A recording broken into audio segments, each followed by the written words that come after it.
¿Cómo cambiamos el circuito refrigerante de nuestro motor 4G63, en mi caso del Mitsubishi Eclipse? Cada uno tenemos unos medios, así que yo os mostraré cómo lo he hecho yo. Voy a seguir las instrucciones del manual y algunas recomendaciones que me han dado gente que ya lo ha hecho. Como vemos aquí, pues dice que revisemos un poco todos los componentes y que vaciemos el refrigerante, primero aflojando en el radiador abajo y abriendo la tapa que estamos viendo en la imagen.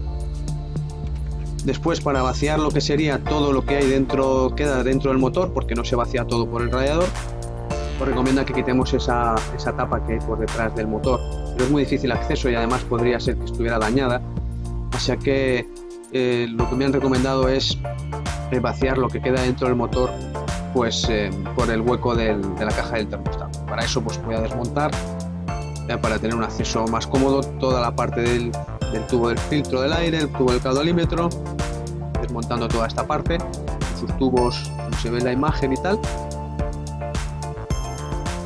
Les recomiendo, antes de quitar esa tapa, poner una bolsa como se ve ahí en la imagen, y porque desde cuando quitemos ese tubo, la tapa de la caja del termostato, vamos a ver que sale todavía un poco más de agua ahí, aparte de la que nos ha salido.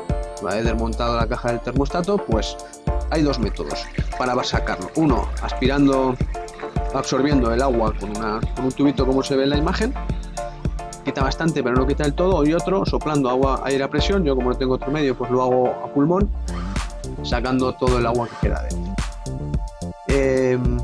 También pues como dice ahí, retirar el vaso de expansión y vaciar.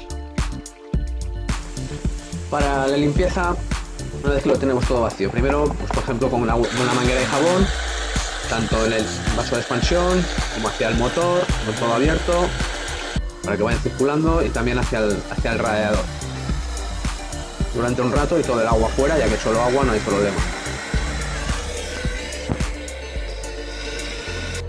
Segundo método, pues echar agua ya en el circuito cerrado, con todo cerrado, con un poco de jabón, y arrancar el motor, tener un rato arrancado hasta que vemos que empieza a saltar el ventilador, el coche está caliente, que el agua circula por el radiador, y vaciar esta vez ya solo por el radiador, no vaciando solo el motor. Siguiente paso, agua destilado, producto específico, igual, circuito cerrado, motor arrancado, y después volver a vaciar solo por el radiador.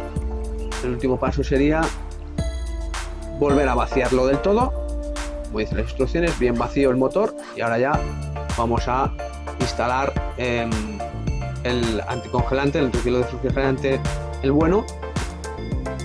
Yo uso el de 50%. Primero rellenamos hasta full, como dicen las instrucciones, el vaso de expansión, y después llenamos por ese tapón hasta que rebose. Ahí está. Cerramos todo, arrancamos. Más o menos en esos dos llenados he gastado una garrafa de 5 litros, y arrancamos el coche. Cuando esté caliente, cuando vemos que fluye por el radiador, tocando las tuberías y tal, dice que demos 3 acelerones a 3000 revoluciones, y hagamos este proceso hasta que veamos, como en este caso ya lo tengo arrancado, aceleramos 100 veces, 3000 revoluciones, como dice el manual. Paramos y volvemos a llenar. Esto ya es otra garrafa del mismo tipo, y vuelvo a rellenar porque seguramente pues el nivel haya bajado. Si repetimos ese proceso hasta el final, y volvemos a revisar que el vaso de expansión está a full. Y por último, y tema muy importante, es en los días sucesivos revisar que no tengamos ninguna fuga de circuito refrigerante por ningún sitio.